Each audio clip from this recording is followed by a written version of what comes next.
Yo, what is up everyone? I'm Carlos and we're Emelette Sauce, and welcome to the ninth part of our Dragon Ball Z What If series, What If the Remaining Saiyans Were Good? Last part we went over the adventures of both Raditz and Turles as they traveled the universe, encountering new planets, facing off against numerous foes, and unlocking hidden power that grew their strength exponentially. The two Saiyans grew a strong friendship and are now part of the Galactic Patrol, working alongside Beerus.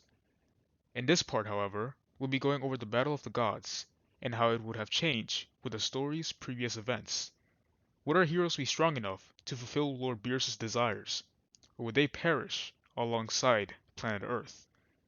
Let us begin with the what if. Now, we are at the Battle of the Gods arc. During the time skip, everyone kept up with their training, especially Raditz and Turles. They have been training with Beerus, who is an angel. They have been mastering their Super Saiyan 4 transformation, and even learned how to sense God Ki. Everyone on Earth has been the same besides the fact that Goku has been training a lot with other Saiyans. Goku will still be at King Kai's planet, but with his son Goten, while everyone else is at the party. Trunks is upset that Goten is getting ahead of him with his training, since he was forced to stay at Bulma's party. Everyone in there is having a good time, even Paragus surprisingly. Broly had ended up starting a family with Bulma's sister, which surprised everyone that Bulma had a sister and soon Broly was gonna have his own kid. On Beerus' planet, he finally awakes and sees his vision of fighting a Super Saiyan God. Whis tells him about the Saiyans that have been training with Beerus, and potentially them being the Super Saiyan God. He has been seeing. Beerus yells at Whis saying he wants to go see them at this instant, as he took no time to waste to head to Raditz and Turles. Raditz and Turles have been doing some light sparring. Their reputation quickly grew in the Galactic Patrol, as they started to like being called heroes. Beerus heads to them and prepares them for a visit of Beerus, and explains to them who Beerus is. They both are shocked that the God of Destruction is real. They heard myths about him through their time in the patrol, but never thought he was real. Beerus arrives, eager to meet the Saiyans. Beerus introduces them to Beerus, and Beerus instantly says that he wants to fight right now, with an angry tone. This kind of installs some fear in Raditz and Turles, but they transform into Super Saiyan 4 and begin attacking Beerus. They are able to sense his energy and know they are no match, but they give it their all. Their power is intense, shaking up the entire planet, but to Beerus, it's almost nothing. He is impressed that mortals could get this strong, but this isn't the Super Saiyan God that he had in mind. He quickly ends the fight by flicking both of them out of their Super Saiyan 4 state. This opponent bewilders both of the Saiyans on how strong he is. Beerus is upset about not fighting the Super Saiyan God, as he asks Whis if there's any other Saiyans, and Whis says that there's a Saiyan on King Kai's planet, and a few on Earth. Beerus says they will visit King Kai, and then Earth, if there is no Super Saiyan God, he will just destroy the planet as they head off. Raditz and Turles get worried for the others, and quickly try to use the instant transmission to head back to Earth, but their luck isn't so good.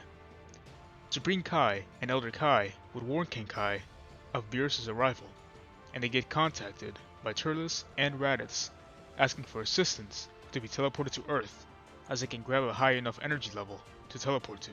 The Kais would warn Vegeta, Tien, Yamcha, Krillin, and Piccolo about the impending danger. They do grow worried, but quickly hatch out a plan. Meanwhile, Vegeta will power up his ki so that Raditz and Turles could teleport to Earth. They all huddled up trying to figure out a plan. Raditz and Turles tell them about how they cannot fight him, as they will lose even with their newfound power. They call it Perfected Uzaru. Vegeta does feel left behind that both Raditz and Turles surpassed him in strength, but they go past that and try to figure out how to stop Beerus. On King Kai's planet, he tries to hide Goku and Goten, but ends up being useless as they are spotted by the God and Angel. While Goku still acts the same as usual, Goten has a bit more manners and shows respect to the visitors. Goku would still ask to fight Beerus, and that would go down the same, even with Goten trying to jump in, but Beerus easily handles both of them. Now he is more angry than he was before, when going to Earth, as now he met 4 Saiyans, and now one of them has been the Super Saiyan God he has been searching. King Kai warns the others, on Earth, that Beerus is coming, and that he is looking for the Super Saiyan God. They will all wonder what it is, even Vegeta isn't too sure of what it is. Piccolo comes up with a plan to get the Dragon Balls to summon Shenron to ask him if he knows. As they go do that, but before they could, Beerus arrives. Krillin would go find the Dragon Balls while the others hold off Beerus. Now, Beerus is not in a good mood, as even the food won't calm him down.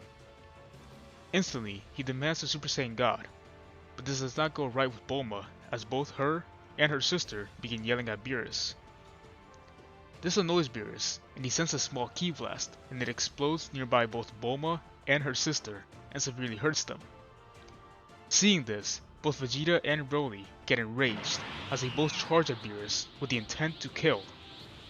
The other fighters see this, and back them up. Now they are trying to outnumber Beerus, but it doesn't pose a threat to the God of Destruction, as he easily dispatches the weaker fighters, like Tien, Piccolo, Gohan, Trunks, Nappa, Paragus, and Yamcha.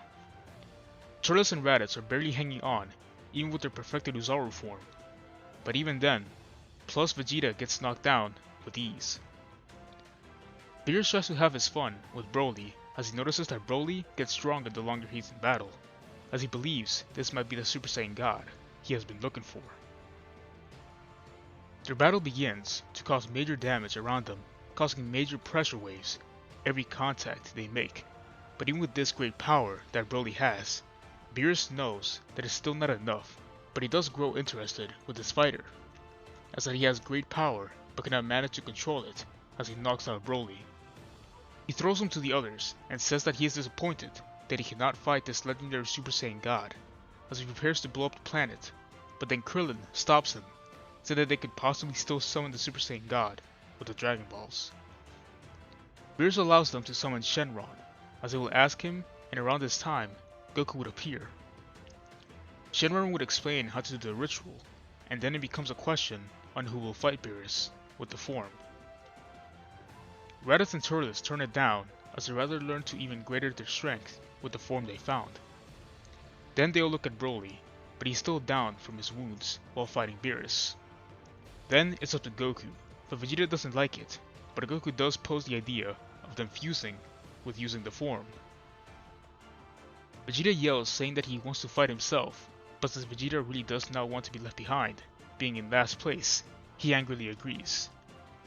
The ritual will be on both Goku and Vegeta, as they are now Super Saiyan God, and then they fuse into Gogeta, as Super Saiyan God Gogeta is born. Beerus gets eager and their fight begins. Now this fight between the two warriors is much greater than it was in canon, with Vegeta being a lot more powerful than Goku. They would fly around the planet, exchanging powerful attacks that would be shaking the earth. Beerus gets excited and begins to lose control, and this causes Gogeta to use more energy. They will get underground and continue fighting, as Gogeta would charge a Stardust Breaker attack, using all their energy, hoping that this could end the battle. Beerus will see this and charge up his own attack, as he wanted to test how strong Gogeta could be. They throw their respective blasts at each other. As they collide, Beerus is surprised that their attack is holding off his own. Seeing this, Gogeta charges up a Big Bang Kamehameha using whatever left energy they have, as when they charge the attack, they both were brought back to their base form without realizing it, and shoot their blast at Beerus, but Beerus shows no worries, but excitement as he left the attack come at him, but in an instant, made the entire attack vanish with the palm of his hand, as he tells Gogeta that it was impressive. Gogeta's face grew tired as he put a lot into those attacks. Beerus points out that the form is gone as Gogeta gets scared, but Beerus explains that they absorbed the God Ki, and now it's a part of them. Right after they defused, Beerus says that it was fun, but he still wants more as he threatens to blow up the earth, and this gives the boost to keep fighting. With Goku and Vegeta going into Super Saiyan and begin fighting Beerus again, their fight seems even more intense than it was when Gogeta. Their fight goes up to space as Beerus charges up a big destroyer blast that could completely destroy the planet. They both tried their hardest trying to push the attack back, but they aren't strong enough. But similar to how it happened in the anime, They both hear everyone cheering for them, and having even more with the pride of the Saiyans race. On their heart, they yell out loudly, absorbing the attack and powering up as they charge up their respective attack. While doing so, a blue aura charges around the two, as their hair gets a blue color, and it is as they release their powerful attacks. Beerus has a big grin, as he is happy to see his challenge, as he shoots his own blast, and when it connects, a huge pressure wave is released that the entire planet can see. Both Goku and Vegeta are passed out, as Beerus is satisfied, as he brings them back to Earth. Everyone is worried that he couldn't defeat Beerus, but Beerus notifies them that they will not destroy their planet, as he is happy with the fight. Beerus will prepare to leave, but both Goku and Vegeta slowly get up, asking if they can train with him, so that in the future they can give him a proper fight. Beerus gets happy hearing that, as he allows him to, and tells them to bring those other Saiyans, as he points out to Broly, Raditz, and Turles, as they're all happy to train with the God of Destruction. Goten would like to go too, but he isn't allowed to. The hybrid Saiyans all kind of feel down with being far behind, but Gohan says that he's gonna pick up his training, and the two younger Saiyans would follow with him, as they all go to Piccolo to teach them, as they all have a better found purpose to get even stronger. Piccolo explains that they must get stronger as this was a close call. He explains to Gohan that they must prepare the next generation, because not all the time, Goku or the others will be there on the planet to help out. Gohan understands, saying that he and the others will give it their all to prepare for any future threat. Well everyone, that's where we end off part 9 of our Dragon Ball Z What If. What if the remaining Saiyans were good? We hope you enjoyed. Like as always, leave a comment down below for any future what ifs that you would like us to make. Currently, we're still just gonna like mainly focus on finishing this what if in particular. Once we're done with that, we might continue other previous projects, or we will pick up a new what if that y'all suggest. But anyways, that's about it. Leave a like if you enjoyed. Subscribe down below if you want to see more. And we'll see you all next time. Peace.